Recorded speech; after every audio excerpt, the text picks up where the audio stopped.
Probably didn't measure it right. Everything else was measured correctly. All right, so the I'm hoping the for you, we tend to read all the Gospels. We tend to read all the New Testament documents like number one. We always read them like English, which is not good. They're not intro body conclusion. They're all logos to telos. So when you look at them as logos to telos, especially on stated telos, now you're getting into meat of what the Greek meant.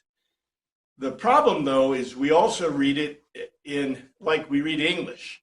I write novels, and so when I write about writing novels, the thing that I'm going to give you a secret.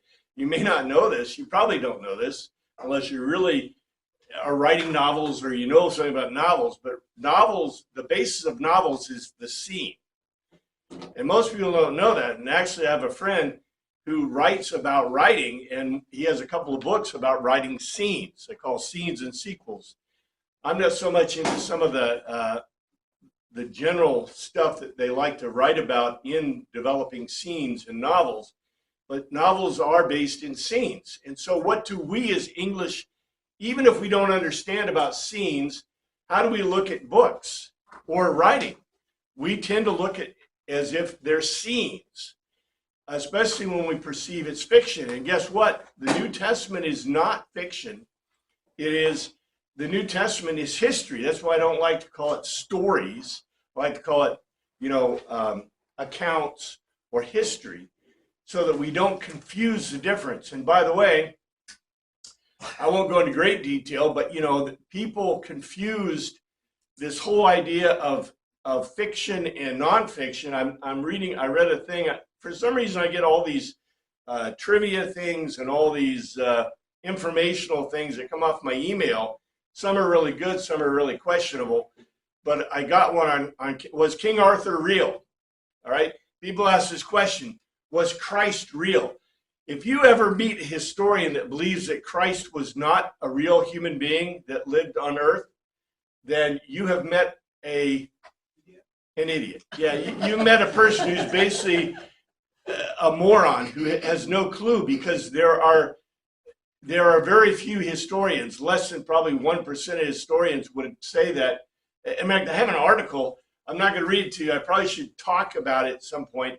A really interesting article from the Christian Post that was an opinion piece, but not so much an opinion piece, that was collecting information and said, it's astounding how the view of Christ has changed over time.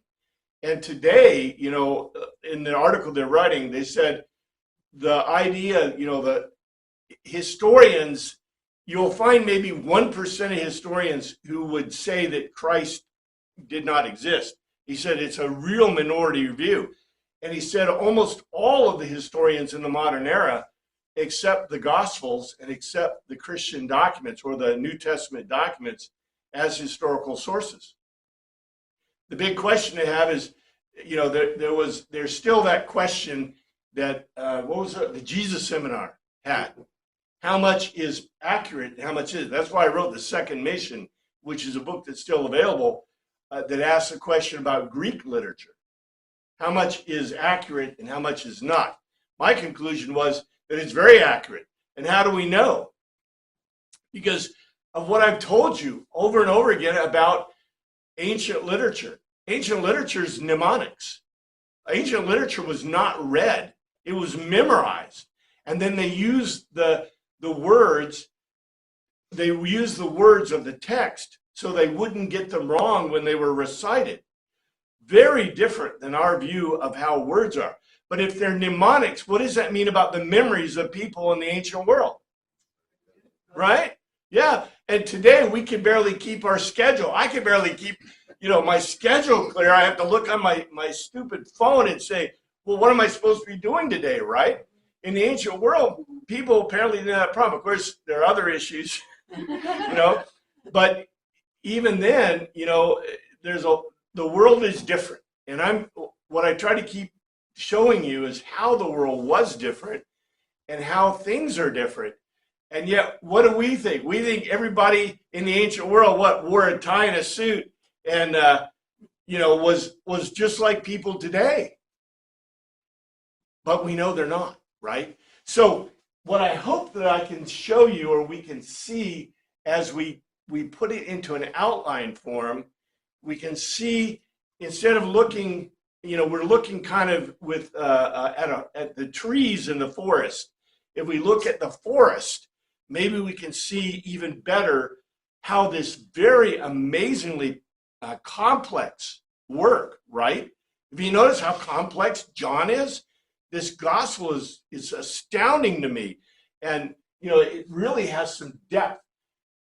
Here's the basic outline, and I've tried to cut it so that it fit on your pages, and also I have a few more words on mine, but it, really, I tried to give you enough. And if you want to put notes or whatever, usually I'll mark the unstated telos, and I don't think I did it quite as well as I've done it before, but we'll see if we can pick them out. But here's the thing: Jesus, 6 days before the Passover, came to Bethany. That's the beginning of John 12. At the chief meal, Martha was serving, Lazarus reclining with him. This was Lazarus. If you remember, after Lazarus' death and resurrection, Jesus went up into the northern part, and I told you the place. I didn't read you the map here, but remember the map where he went. He went to the Samaritan areas where the Romans didn't have power, didn't have a lot of control, and wouldn't be there anyway. So it was up in the highlands, kind of in the southern part of the Galilee and the northern part of Judea. And the reason he was there is probably because, a lot of the Samaritans were happy with him, and he was drawing people from the Galilee, and also people from Jerusalem. And so he was drawing his followers into this area, and he was making inroads, I would guess, this is conjecture, unstated telos in the document, but he's making inroads into the Greeks, he's making inroads into the Galilee, into Galilee, and he's making inroads into Judea without having to risk himself. Because remember, the Pharisees wanted to capture him and kill him from the very beginning. Now, this is the end state. So in John 12, we're getting the transition to the end state. That is Jesus going to Jerusalem for the last time. And so 6 days before the Passover, he came to Bethany. Bethany is where Martha and Lazarus and Mary were. And while they were having this meal, Mary took a pound of an ointment of great value and rubbed Jesus' feet with her hair.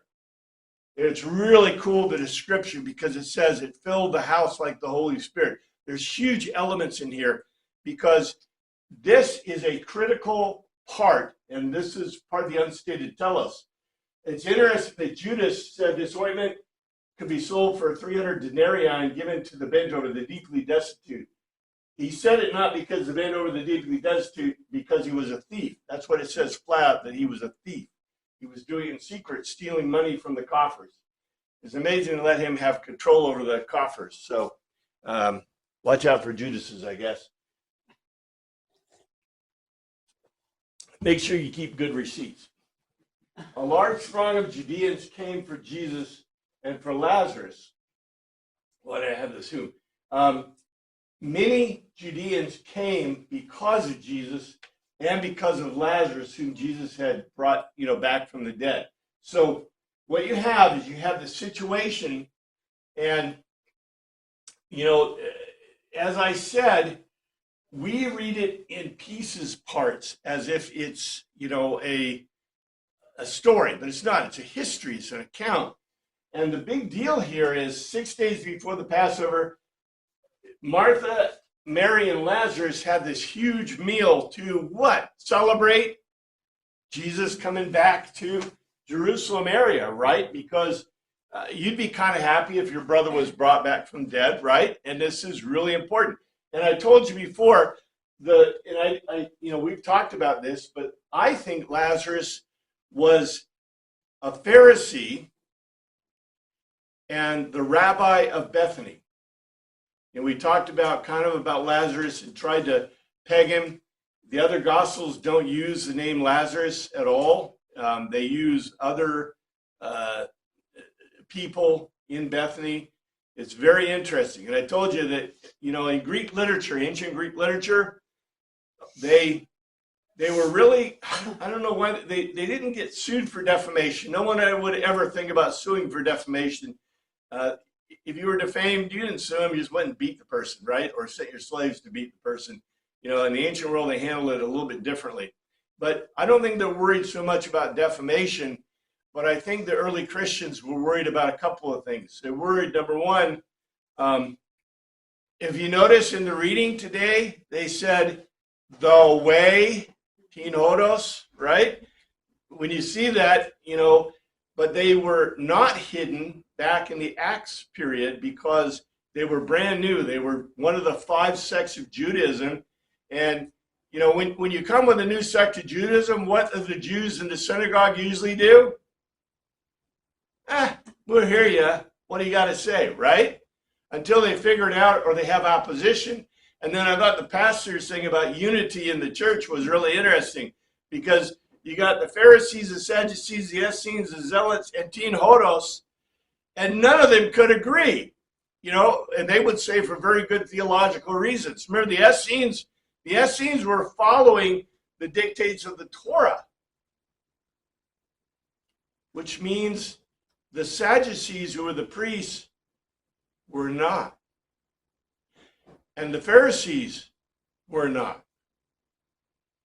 And the Zealots, nobody knows what they were doing, because they never left any records. They were basically illiterate to a large degree and were basically an armed contingent, like fighting the Romans. So T12, on the other hand, left what? A huge body of information. Now, the Essenes kind of did too. The Essenes, you notice a lot of this, we ought to know all this history. The Essenes, we got a lot of the information we had from the Dead Sea Scrolls because a lot of the Essene documents are in there. And what do we know the Essenes were doing, which they weren't supposed to be doing? They were sacrificing outside the temple, but they controlled the real high priest. We have no idea what happened to the real high priest. Jonathan, back in the Maccabees, took his ball and left, and we believe he created the Essenes because the Essenes started with Jonathan. It's in their records of literature, but they were sacrificing outside of Jerusalem, outside the temple. And Josephus tells us what were the Alexandrians doing in the Alexandrian temple? They were sacrificing. Were they supposed to? But yet Essenes, Jesus was thought to be an Essene because he had the Passover on Thursday, which was the correct day. Isn't that wild? I mean, this is really some deep stuff, right? Interesting and deep stuff. So, yes, sir. So they were sacrificing. Were they also not making the pilgrimages they were supposed to be making? Okay. Yes, they were not making the pilgrimages because we know that Josephus was an Essene. And Josephus tells us they did not even defecate within sight of Jerusalem, which really leaves an interesting question. Did they hold it all day and then, run out of the city? Or did they, what did they do? We have no idea. But the answer probably is they stayed out of Jerusalem, right? They may have made small forays into Jerusalem for trade or for other purposes, but mostly they kept out. And then later, what happened to the Essenes? They were massacred. Yeah, Masada. We're not sure. For some reason, the Essenes and the Zealots kind of came together. And the Chosen, they show the Essenes kind of, they weren't ninjas. They show them as kind of ninja guys, right? But no, they weren't ninjas. There's no such thing as that in ancient Hebrew or in Hebraic or, even first century stuff. Look, the closest you could get to any kind of real military training was the legions. And before that, the Greeks and the hoplites. people didn't have these ninja doje things that, you know, as a trope that came out of Japan. It didn't, and that came out of China, and who knows where that came from, right? You know why you realize that we invented martial arts, that is the West invented martial arts. Why did the Asians invent martial arts and it become such a big deal? Any idea? Because they didn't have any weapons. Whenever you don't have a weapon, you get a jawbone of an ass, right? And right? That's what Samson did. He didn't have any weapons because what happened to the weapons? The Phoenicians took the weapons away from the people, because that's what you do. You disarm. That's what the Romans did. First thing you do when you take over a land, you disarm the people. You take away all their weapons so they can't rebel. They can't fight. It's a great plan. That's what Europe has been doing for years and years. They took away the guns because then the guys can't fight back. You take away the guns from the Jews, they can't fight when you come to take them to the, camps, which is, a huge thing. But historically, that's what people did. In Asia, they didn't have weapons. Maybe sticks, right? Like sharpened sticks. Guess what some of the famous ninja stuff is? Oh, well, what did Robin Hood and Little John have? Bows and arrows. Well, and staves, right? Remember the famous stave stuff? They even showed them in the movies, right? Fighting with staves. Yeah, cudgels and staves. Why? Because they didn't have weapons. By the way, who disarmed the Anglo-Saxons? The Normans, yeah. The Norman conquest in 1066. They came over and took over from the Anglo-Saxons.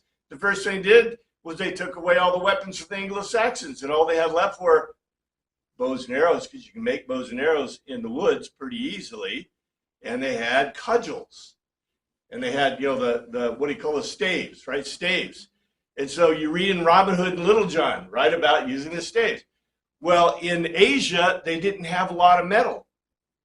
Why? They just didn't, the technology didn't exist for them for a long time for them to have metals. And so if you have 100,000 people in your army, how do you arm them? Give them sticks and teach them martial arts. And of course, the classic is the Raiders of the Lost Ark, right? Right? Great thing when you have real weapons in the modern era, because you can fight back against all the bad guys. But anyway, this whole thing is about Jesus came to Bethany. There was a huge meal, huge deal, and a large throng of Judeans came for Jesus and Lazarus. The whole point I was making is that old Lazarus was probably the rabbi of Bethany, and he was definitely a Pharisee. And you see that in the accounts. We've already looked at the accounts. And then it says that a throng of these Judeans, most of them were Pharisees, probably some Sadducees, came because of Jesus and because of Lazarus. And it gives you the impression that Lazarus was the more popular guy than Jesus, which really is weird, right? So Lazarus was the raisee and Jesus was the raiser, but Jesus didn't get much credit. They were coming to see Lazarus, a person who was raised to the dead. And they were coming outright, large throng. And it says that the chief priests wanted to kill Lazarus outright. But many Judeans were convinced into Jesus. So remember, what did the Pharisees and the Sadducees say they wanted to do to Jesus? It was in chapter 11. They wanted to kill him, right? But what prevented them from killing Jesus? They were worried about the people. If you look in the book Centurion, I'm going over that Centurion thing over and over again because, the formatting, I'm using the publisher. They're supposed to be editing it, but they're not very helpful. I'm having to go through it word for word for word. So every time I see it, all of this, I tried to capture the whole political intrigue, and Lazarus really wasn't in there. I probably should have included it, but it's a long book anyway. But the political intrigue in there was Pilate was very concerned. It's from the Roman standpoint. about the people's uprising and about, he wanted nicey with the Pharisees and the Sadducees, the basically Sanhedrin, because what did he want? He wanted tribute. Because if he didn't get tribute for Caesar, then the guy before him was, we don't know exactly what happened to him, but he probably got sent to the French Riviera. And you know what? That's Gaul. The French Riviera is where all the bad guys were fighting the Romans. And so they probably sent him to Gaul because we know that 2 of the Herod's children were sent to Gaul. Yeah, it's a special place. It's not like you think. It wasn't white beaches at the time. It was nastiness. But anyway, so Herod, like the Pharisees and the Sadducees, did want an uprising, and especially prior to Passover. So they didn't attack or capture Jesus, even though they wanted now to kill Lazarus, right? But many Judeans were convinced into Jesus, and that is the unstated telos of that section. Now, whether they did the sections right, it's hard to tell, right? We don't know. Whether they did the sections. Remember, all the chapters, all the verses were added. They're added around 800 AD. The chapters were added 800 AD. We don't know. We have source information, but we don't know. It's very difficult to tell how the documents through time were made easier and easier to read. But we do know that around 1000 AD, they were beginning to versify. They're beginning to get verses, they're beginning to get sentences. Of course, the invention of of punctuation. We're talking about the invention of punctuation, the invention of the sentence, the invention. You didn't know that, right? All that stuff you had to learn when you were a kid. Human beings had to invent to put into writing. So we don't know where the correct demarcations of these chapters are, but the people before us, were trying to put them, hopefully the early ones were putting it into a Greek logos to telos. Sometimes we see evidence of that, sometimes we don't.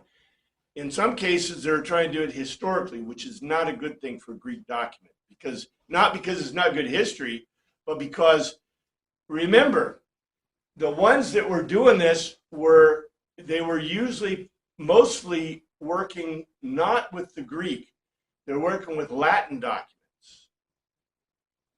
Remember, was it Justin? Jerome. Jerome, it's J, right?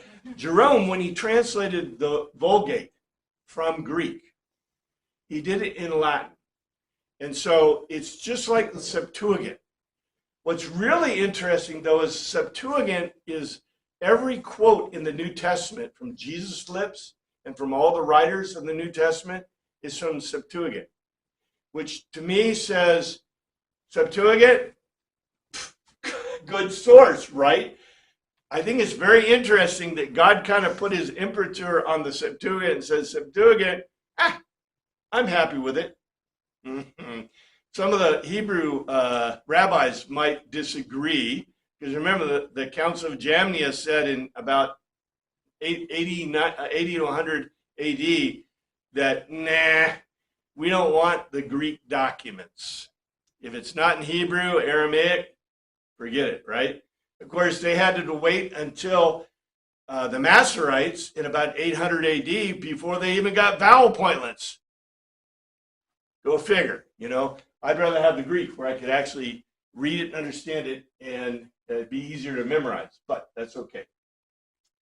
The next section in 12, okay, this fits within the context of the Passover, because 6 days before the beginning of Passover, Jesus went to see Lazarus and Mary in Bethany, and then it says many in the throng went to the festival.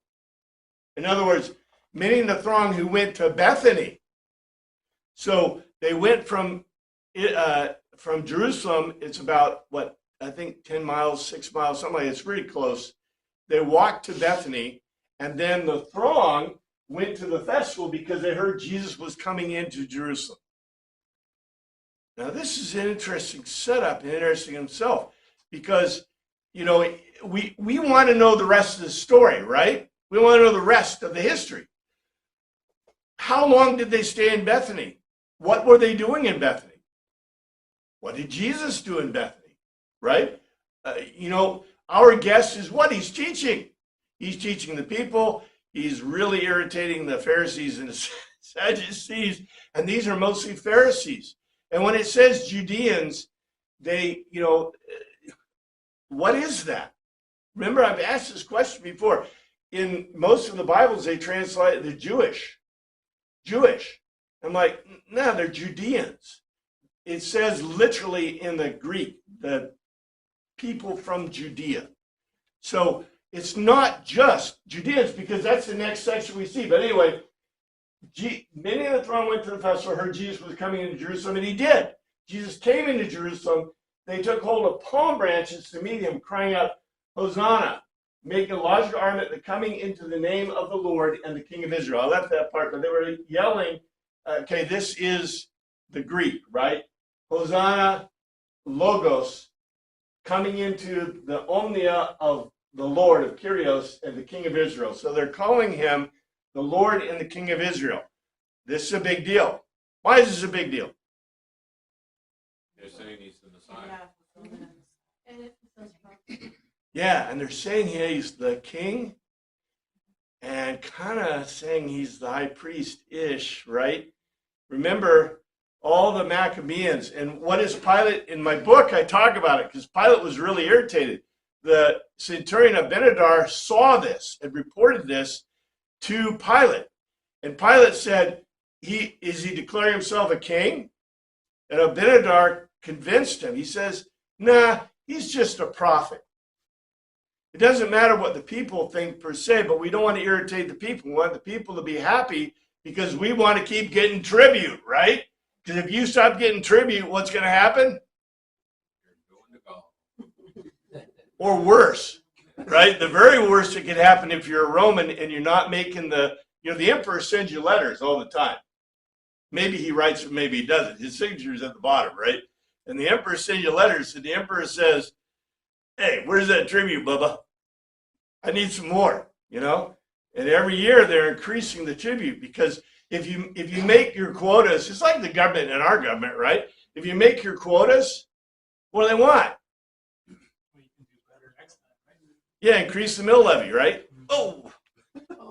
Or the inflate. Well, they didn't inflate currency. They couldn't inflate currency, so they couldn't make your house prices increase every year and tax you more automatically. So they just had to increase the taxes and tribute. But that's they got a great plan today, right? Anyway, it's interesting because Jesus found a donkey and rode it, and it says it fulfills prophecy. And this is the way in my book I said, you know, this is the, what do you call it? This is the unstated telos. How could Jesus survive going into Jerusalem and being called the King of Israel? In my book, I show you that, Pilate was, convinced by Abinadar that, hey, look, he came on a donkey. They didn't have any weapons, and all he was doing is talking in the temple.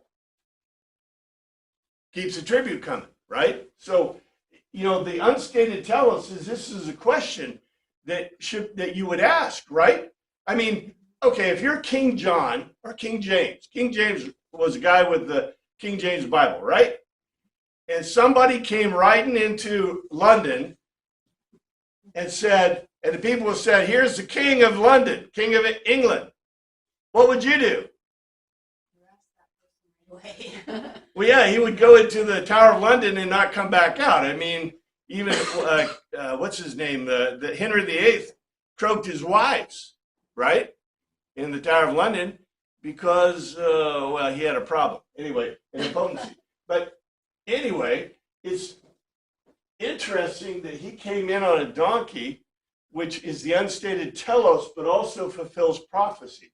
because I think it's from Isaiah. And it says that Lazarus was with him. And that's kind of a thing we don't catch. But if you look back, I quoted, and it's interesting that Lazarus was with him. Was that for protection or because it was just a good thing or what? But they were all together. Now, did you expect Lazarus to go to Passover? Of course, it's Passover festival. Who had to go to Passover? All the men, right? The women didn't have to go because the women had a mikvah. If you remember Eve, this is what Orthodox Judaism says. Why do the women not have to go to the pilgrim festivals? Because they didn't sin. Eve did not sin. And in fact, I looked at that one thing. I was going to present it, but I didn't do it yet on the one from Timothy, or I think it's one of the letters. Anyway, the big deal here is that the mitzvot of the pilgrim festivals do not apply to women because Eve did not sin. So the men had to go, but not the women. So Mary and Martha were staying at home. It doesn't say they were there. They could have been there. But, you know. I thought that's because you know the cooking. You know, No. I am so glad that Tammy could cook and cooks way better than I can, because I gave that up a long time ago. I tried to make my favorite dish for her, and she made it for me, and it was like 1,000 times better. And I said, "You win, baby." But yeah, there's still, you know, a lot of times, especially the ancient world, a lot of times the guys have to do the cooking. Why? On the road or traveling? Well, not just traveling. Why would you have to do, especially if you, okay, why would you have to, you know, why would you have to do the cooking? Well, okay, let's say you got a lamb and you killed the lamb, you had the lamb sacrificed, and you brought it home. What do you got to do to the lamb now? Butcher it. Okay, ladies. How many of you ladies want to start butchering animals? Now, chickens, you notice why, you know, in chickens in America were really popular. Why are chickens so popular in not the ancient world, but 150 years ago? Why were chickens so popular? The women could kill them and pluck them and prepare them because they're pretty easy, generally easy to chop, right? But what happens when you want, yeah. You get a deer or something. That's not a bad idea. Well, a deer, or now rabbits, you get rabbits. My grandma used to do rabbits and partridge, quail, that my brother, my uncles would kill, right? I think they kill them illegally, but whatever. They would call them down. They would call them down and shoot them with 22s, and I'm like, they would call them to the porch, right? And they'd sit on the porch and they'd blink them with a 22, and then my mama would take them and she'd prepare the quail for breakfast. The next day they had quail for breakfast, and it was really good. She'd soak it in brine in the refrigerator, and then she'd fry it up in the morning for breakfast. It was really good. I was a kid. Rabbits not so much, because rabbits had rabbit fever, but rabbits are easy for women to prepare, and so are chickens. But you start talking about lambs and sheep and goats and beef and pigs. I know when they did pigs. What's that? The Jews didn't do pigs. Well, they didn't, but I'm just saying in America we did. And if you read, I've got the Foxfire books, and I know my mother said that when they did the pigs, because the Bryan sausage, my mama was a Bryan, and the Bryan sausage family got bought out by, who's that one? Tammy, what's the name of that company? The famous one with the guy, Jimmy Dean. Jimmy Dean bought out the Bryan sausage factory. And I remember my mama told me about how they would get together to do the hogs. And it was not, you know, a bunch of ladies. The ladies were helping do stuff, but it was the guys that were killing and bleeding and chopping and all the other stuff, because you had to put the pigs into a cauldron to get the bristles on. It's huge, okay? So we don't know about it. We don't care about it because we bring it home from the supermarket. Thank God we could do that. But just think about how you would have to do this. So men generally handled any kind of big meat. And by the way, the only meat they had once a week, no, maybe once a festival, right? Because they rarely had meat. Meat was a very rare commodity. So anyway, so Mary and Martha could have been there to have the meat because it's supposed to be one lamb per household, but only the males are required to go in the pilgrim festival. It said the throng went with him because he heard they did the sign. So the throng went to Bethany, and then there was a throng that many met, came with him from Bethany, and then many went to the festival and heard Jesus coming to Jerusalem. They greeted him coming to Jerusalem. Lazarus was with him. The throng went with him because they heard he did the sign. And this is where the Pharisees, I put their thing in here. The Pharisees said, you are not useful to no one. They're talking in general, not just about Jesus, but about themselves. It's really interesting. The creation follows him. This was the conclusion of the Pharisees. The creation follows him. And then we get a whole lot about that in the coming next part. The Greeks said, this is at the point where, Jesus came in and everybody was really excited to see Jesus. The throngs were excited to see Jesus. And the Greeks came. Remember, I said I like to call them Judean. I like to use the Greek. The Greek says the Judeans. Remember, Jerusalem at the time was a pretty not super integrated city, but there are Greeks, and all the people speak Greek. There are the Aramaic Jews, and the Jews, there are the Jews, and the rabbis, the Pharisees, Sadducees. There's Essenes sneaking in, maybe. There's zealots hanging around. There's, Tinodos is just starting, right? And we have Romans. We have Scythians, Parthians. There are lots of different groups. And we know they're there for the Passover. Why do we know there's a whole lot of different peoples at the Passover? Because what happened in Acts? Remember in Acts when at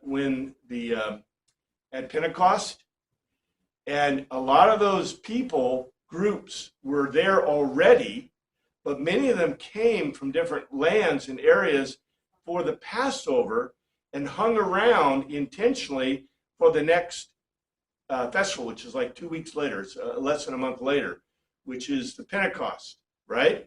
Because it was the coming of the law and the breads.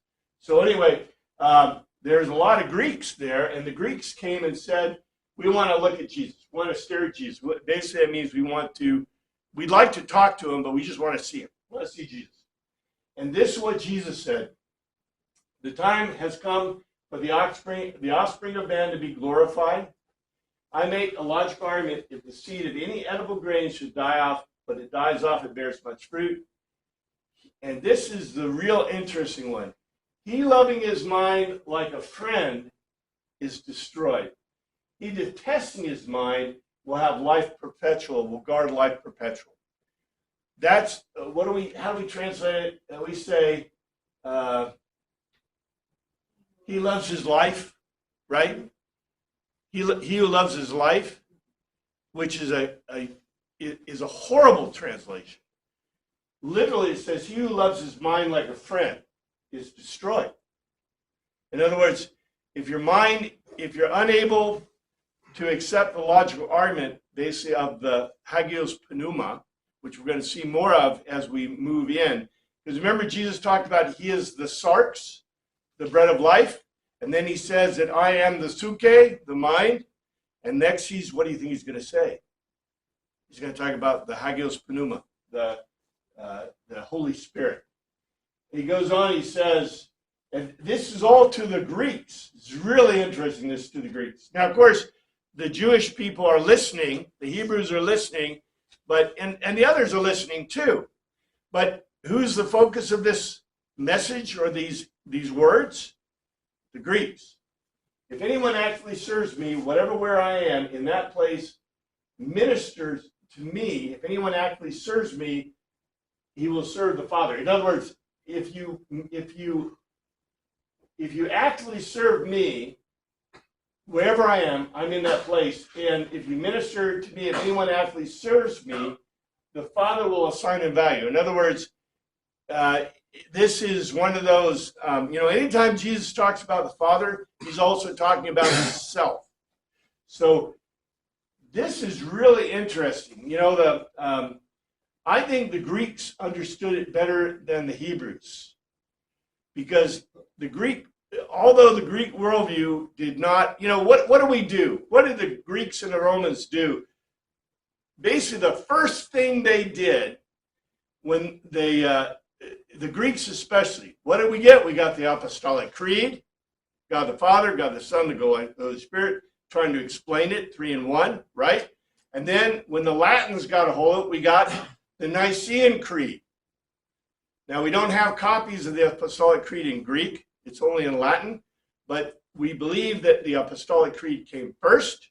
This is the people who did not have, written text that they could just always see. So they memorized it, right? You have the Nicene Creed. And then what do we get? Athanasian Creed. And the Athanasian Creed goes crazy about, God the Father, God the Spirit. It tries to explain it. Now, because of C.S. Lewis, we understand a 3-dimensional or 4-dimensional God in 3 dimensions. They couldn't even begin to understand this. Remember, this is before Augustine, right? Augustine, what is Augustine's most famous, does anyone remember, what was Augustine's most famous philosophical text? He's most well known for it.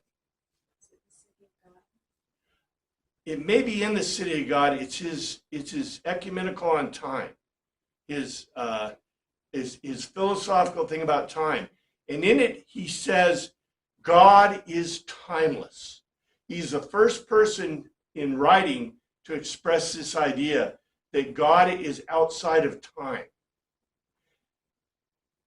You can't have a 4 dimension until you understand time. Augustine was the first guy to talk about time as another dimension. No one had thought about it. Maybe people thought about it, but they hadn't written it down. They hadn't made a philosophical treatise. So in Christianity, that is the beginning, and you got to understand time as a 4th dimension before you can express God as 4-dimensional being projecting the 3 dimensions, right? So there's no way people can understand this. We do all kinds of things, steam, water, ice. We do, the egg yolk, right? The eggshell thing. You hear all kinds of different analogies, metaphor, figures of speech to try to explain God as 3 in 1. But, I don't know. To me, it's beautiful. But Jesus constantly was saying that he is the Father. And this is one of those, the unstated telos, right? My mind is put in motion. The Father, this is the question he asked, that I don't think I left it in yours. I think I've left it in this, but Jesus is making these statements. He says basically, whoever actually serves me, those who are convinced of me, he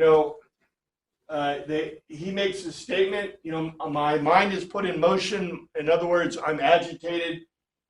Should I ask the Father to deliver me out of danger into safety? For it, I came into this time. In other words, for what is going to happen to him, he came into this time. And, John tells us he is predicting his death. That was between here. He says that if the seed should die off, when it dies off, it bears much fruit. And so, Jesus Christ is predicting his death. This is, again, an unstated telos. John wanted to make sure you didn't miss the telos, so he told you, Jesus is pointing out how he's going to die, etc. He goes on, and then Jesus says, Father, you glorify your name, and this is when a tone came out of the sky that said, I have glorified, and anew I will glorify. The throng heard it, and some said, made a large argument, it's a thunder. Others said a messenger uttered words to him. So in other words, it was audible to everyone, but some heard it as thunder, some heard it as actual words. And Jesus said the tone was not for me, but for you. That's really interesting. The tone was not for me, but for you. Why would this be an important statement to Greeks?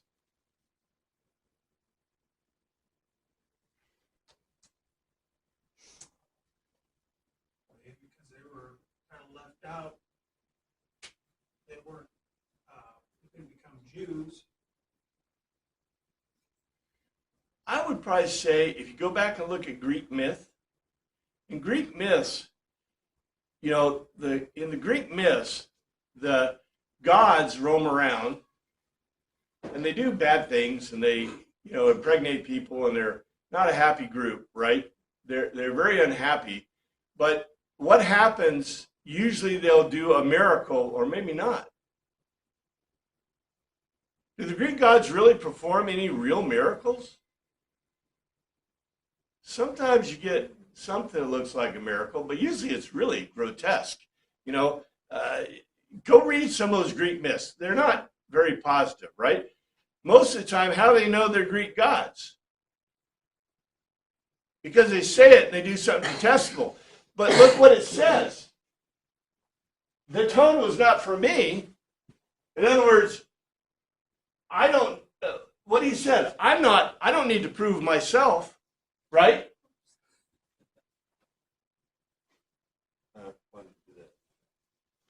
He says, I don't need to prove it to myself. Who is it proving to? It's proving to you, which is really different than what happens with most of the Greek gods. You know, most of the time the Greek gods, you figure out they're gods in retrospect, and it's not very happy. Go back and reread the Greek myths, and you'll see what I mean. Well, I like the oracle, you know, always spoke to the priest or priestess or whatever, and then speak to the people or whatever. So I don't know, maybe it was something.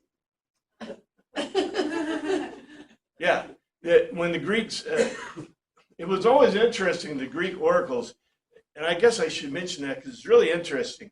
You know, the word glossolalia does not mean the words from God. Glossolalia is always a translated text or a language, a regular language. But there is a word in Greek called kleidon. And kleidon is the words of the priest that come through the mouth of the gods. Because in a lot of the god statues we found in the ancient world, there are little amplifiers. And the Greek, they believe the priest stood behind the gods and spoke through the little amplifiers so they could be heard. And that's called kleidon. When a priest speaks for the gods, it's called kleidon. When they speak, the oracles speak, it's called, is it phane? Anyway, the oracles, there is a specific word in Greek for when an oracle speaks. Now, historically, the oracles, right, at the umbilicus of God in Delphi, Delphi is the umbilicus of the gods, the umbilicus of the world, of the creation. And so the oracle was there. Now, the oracle, for years and years, gave really, they said, accurate. She would speak in, the oracle would breathe methane, they think, or some gas that would eventually poison her and she would die at a young age. But she would go into hallucinations and present an oracle. And they said she was really accurate for a long time until the Athenians took over Delphi for a period. And when the Athenians took over Delphi, they said, we want to make sure that it's the right oracle. So we'll have the priest interpret. So the oracle would give her oracles, and then the priest would interpret the oracles. And they said the oracles were bad from then on. Were not accurate from then on. So remember, Socrates went to the oracles and got a real oracle before the Athenians took over Delphi.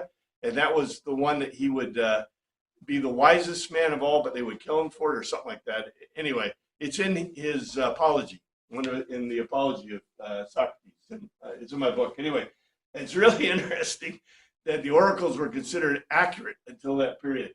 But yeah, there is a word, and if you meant the word of the gods, there are like 3 words in Greek, and none of them are glossolalia. So it's really interesting that glossolalia has come to mean speaking in tongues, as in, what do you call it? Prophecy, right?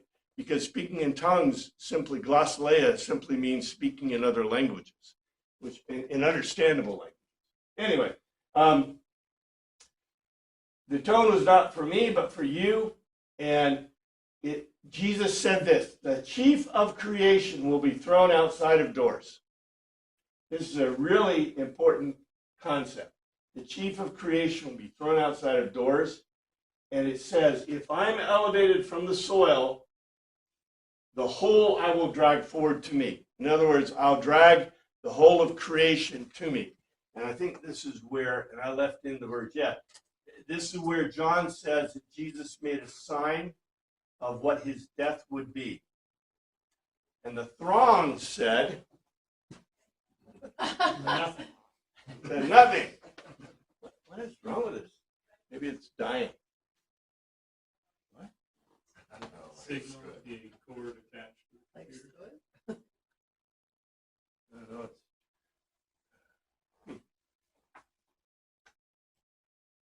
I think the smart board powered off. Yeah.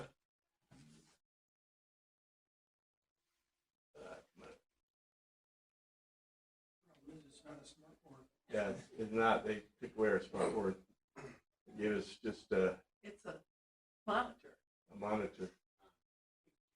Yeah, we did have a smart board for a while in the other classroom.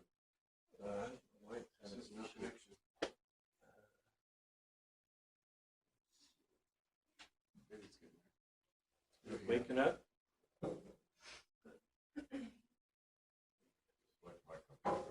You can tell us what the throne Yeah. said. You got 4 minutes. I got the notes. You got 4 minutes. I got the notes. The throng said, the law says that Christ stays into the age, and the offspring of man, how can the offspring of man be elevated? They got the point about the elevation of the elevation, because the elevation was basically that he would be killed. Trying to update software. Anyway, so he says, how can be elevated? And Jesus said, let's see, into the age, they said, the throng said, a large garment is necessary. How can the offspring of man be elevated? And they understood what that meant, that he would be, executed by the Romans.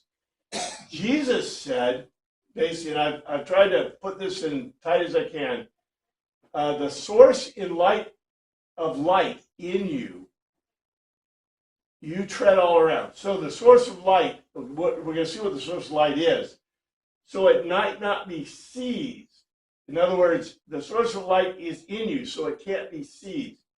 He treading all around in darkness can't see what he leads under. In other words, the person who walks around in darkness can't see what is, what he is leading, what he is going with. The source of light you hold, for you are persuaded into. In other words, you're persuaded into Christ, and therefore the source of light of Christ. And then Jesus went off away from them. And I remind you, go look back at the beginning of John. Because in the beginning of John, John tells us right at the beginning that Jesus is the source of light, right? And so this is a continuance of that directly to it. And it goes on, it says, in spite of all these signs, they were not convinced unto him. And it's a general statement. So it's not necessarily the Greeks. The Greeks were convinced. They wanted to speak to him. They wanted to stare at him, right? The Hebrews, it's the Judeans in general, the people in general. And it says in Isaiah, it says he blinded their eyes and made their hearts stone. But Jesus will cure them. The Messiah will cure them. This is a really important part, because even if their eyes are blinded, right? Remember the whole thing about the man born blind? When they heard the voice of Jesus, right? You hear the voice of Jesus, he will cure them. So even though there's no hope, there's hope. This is one of those unstated tells. We have no hope, right? Except through being convinced of Jesus. This is our only hope, and through that he will cure them. It says, many were convinced in him, but because of the Pharisees, they didn't want to be kicked out of the synagogue. It says that they loved the God's glory, the God's glory of men more than the glory of God. That's a really interesting statement. He convinced, Jesus says, he convinced into me is convinced not to me, but into he who sent me. In other words, he's equating himself with God, and he gazing on me gazes on he who sent me. In other words, he who gazes on me gazes on God. That's really cool stuff. He goes on, he says, I am the source of light. Aha! So if you want to know what the source of light is, here it is, right? I am the source of light. He commits into me, the darkness should not stay. In other words, you won't stay in the darkness won't stay in you. And when you lead around, you have the light in you. Therefore, you know where you're going. It basically not just where you're going, who you lead under, which is really important. If anyone heard me and will not, I do not distinguish him. If anyone hears me and isn't convinced, I do not distinguish him. We say don't judge him. I came not to judge, but that I can deliver out of danger. In other words, I can save. He rejecting already laid down and not taking hold of my utterance holds that. In other words, if you reject me, you're already judged. I don't have to judge you, right? Because if you're rejecting Christ, you're rejecting God. Yep. This is, that's an unstated telos. When I point it out to you, you go, oh, that's the unstated telos, right? But, you know, if you're just reading this, you go, what is he saying? He says, I utter not words from out of myself, but the Father, what say and why I utter words. The Father is what I say and why I utter the words. Literally, this is the last statement he says. I stare at his vanishing point, a life perpetual, with I utter words, just as the Father uttered, I utter words. In other words, I look at the vanishing point of a life perpetual. In other words, Jesus at the very end is saying again that I am God. This is really important, and we've run out of time, but this is really important because as this rolls into chapter 13, anybody read chapter 13 yet within the thing? Chapter 13 is about Jesus talking directly to the disciples. This is the events prior to the crucifixion. This is the washing of the feet and all those really cool things. This is where we get to hear what Jesus tells his disciples, not just the throng, not just the Greeks, but to his disciples directly in the feast of the Passover.